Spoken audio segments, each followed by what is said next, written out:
Welcome to Sherpa Dave's Race Recon series.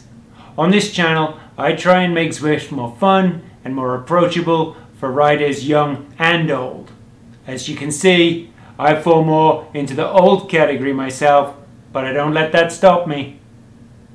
If you like what you see here today, why don't you take a look at some of the other videos that we have on the channel, and if you like those, maybe hit that subscribe button down in the bottom corner. I'm going to go ahead and assume that everybody has already registered for the ride. I'm making that assumption because I'm so late getting this recon out. If you have registered and wandered over to WTRL's website to do that, you will know that you are either class 1, 2, 3 or 4, 5, 6. Class 1, 2, 3 does 3 laps of the UCI Harrogate course, whereas classes 4, 5 and 6 will only do 2 laps. Either way, this is a very technical course. It's all either up or it's down. There is pretty much no flat on it. Leaving that aside, because we're going to come back to it in a second, there are loads of point opportunities available here. The first 10 through the KOM and the sprint on each lap get points. The fastest 10 through the KOM and the sprint across the whole ride get points, and of course all finishers get points. You'll get power-ups 3 times per lap at the start, the KOM and the sprint gate, and the 3 power-ups that are available to you are the feather, the aero and the burrito. Feather of course reduces weight, the aero will decrease your drag, whereas the burrito will remove drafting from all riders within 2.5 meters of you. In terms of bike choices, I've got a whole slide on this a bit later on with some selections, but what you really need to know is in the comparison at the top end, the Tron and the Venge with Super 9 disc wheels perform identically around this course. Out of the gate, it is flat until you round the bend and then you hit Otley Road, which is a long, fairly straightforward drag up and then down the other side. The next critical point is Pot Bank Descent, where you will get to Super Tuck, then it's up and then back down another Super Tuck before you hit the KOM.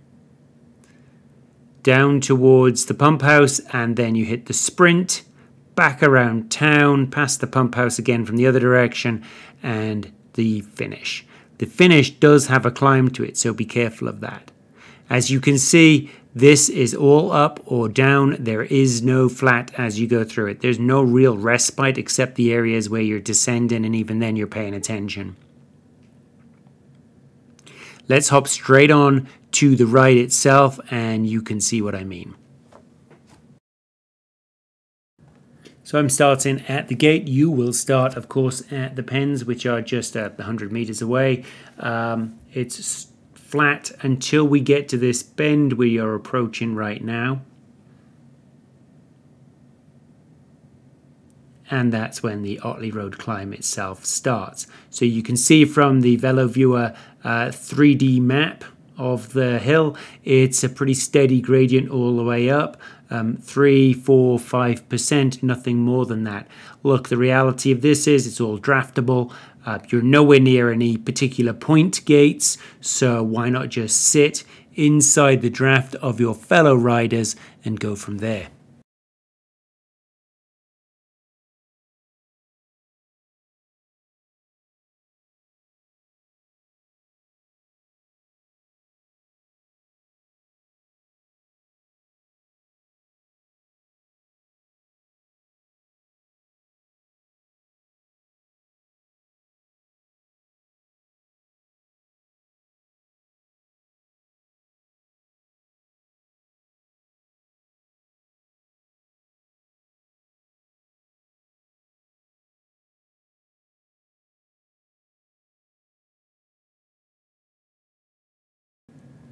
The Otley Road descent starts shallow, but does pick up its gradient, and there is an opportunity to super tuck. Just be careful and make sure you stay in the pack as you do that.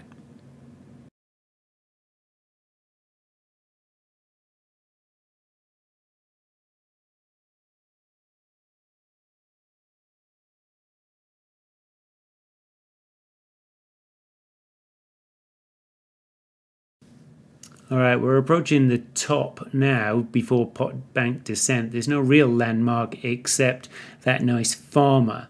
Pot bank descent is interesting. It does start shallow, as you can see, -4, -3. However, it gets up to -20 at its peak, and there is ample time for you to super tuck as long as you're careful. By now you should be super tucking, so I don't know why I was talking. You go round these bends and back on the power now. And the reason you're back on the power is because of this hill. You don't want to lose momentum going over that. Little bit of a downward gradient before you start the steady climb back up.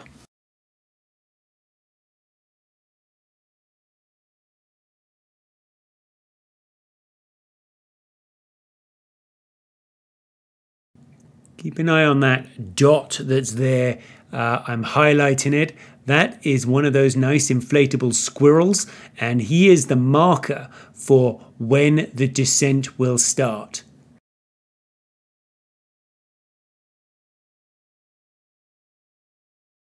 Now he's plainly in view. You can see that it is indeed a squirrel.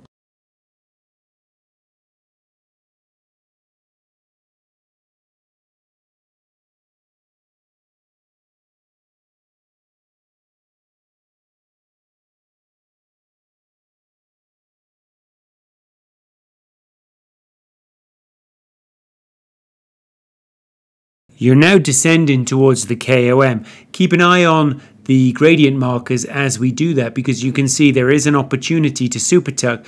You just have to be really careful to come back on the power as you get to the bottom and a little bit before you get to the KOM marker itself.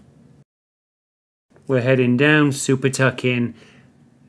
Take a look there, the bend in front of you is where that grade is going to shallow off, and it's time to be back on the power because around this bend is the KOM.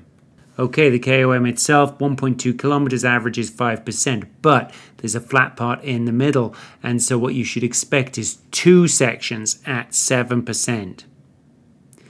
Now, you could trigger a long-range attack from the flat part, which we'll get to in a little while, or you could wait a little later on, because it does flatten at the top as you approach the gate. So the last 50 meters or so are pretty flat, and that's a great time to launch your aero.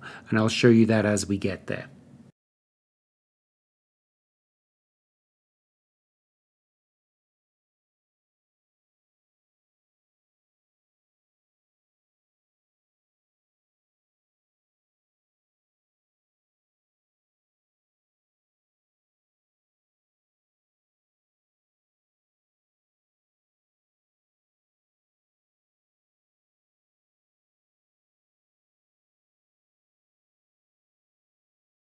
It's flat now as we get to the roundabout, and you're now 500 meters from the end of the KOM.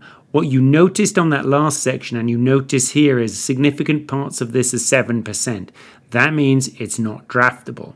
You can't draft off anyone else, they can't draft off you. So that tactically is something to be aware of. We're about 250 meters out, and you can now see the KOM itself. A great time to kick off your feather in the last approaches. And you can also see as we get closer and closer, it's flattening off. We're at 3%. What a great time for the aero, or indeed the burrito if you have it. As you come through the gate, just sit back into the draft as you descend down towards the pump house.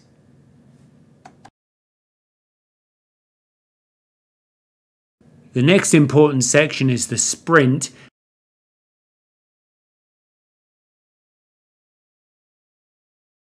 You head up here. The important thing to know as you're approaching the sprint is you can see in the mini-map the bend. The sprint starts right the other side of that corner. So you will want to wind up for your sprint a little before the turn.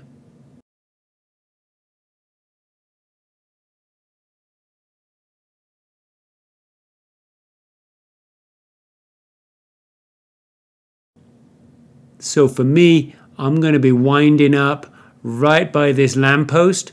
So by the time I get round the bend, I'm at full pelt.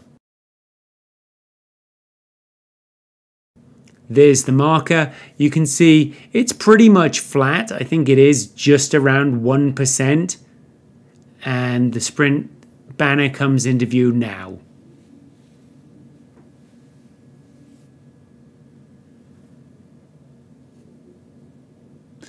From here, there's no real landmark. Settle back in the draft and just rest up as best you can on the little hilly sections.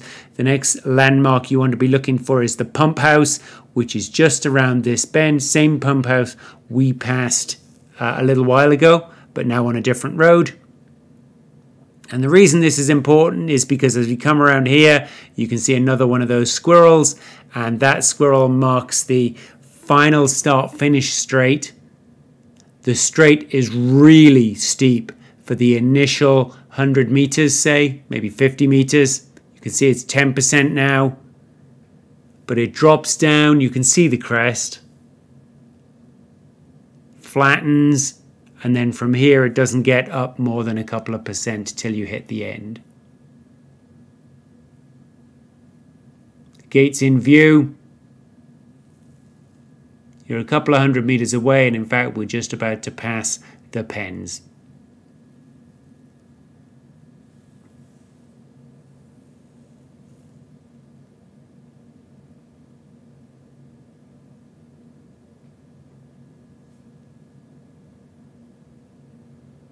All right, we're just going to run through the race on a page, the bikes, and of course the DS notes. Don't forget, all three of those can be downloaded from the link that's down below, and they're free to download. You can use them through the race tomorrow. I hope you guys have a great time. I do apologize that this was so late in the day, but at least I got it out. And I will have next week's race out to you, or the recon for next week's race out to you as soon as I possibly can this week. Have a great week. I will see you on the course tomorrow.